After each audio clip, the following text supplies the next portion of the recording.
একদিন যদি কৃষকরা চাষাবাদ বন্ধ করে দেয়,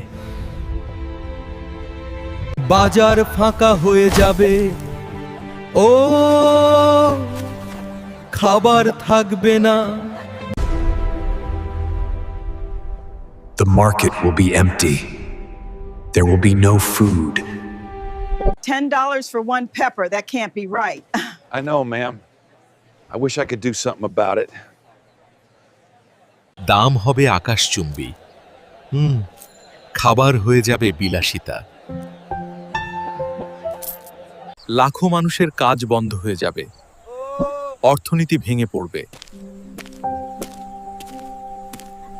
খাদ্য সরবরাহ বন্ধ হয়ে যাবে রে, সবকিছু থেমে যাবে।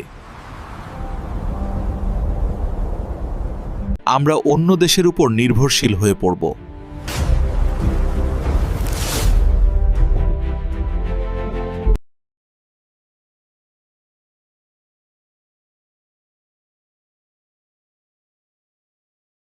কৃষক শুধু ফসল ফলায় না, সে আমাদের জীবন বাঁচায়।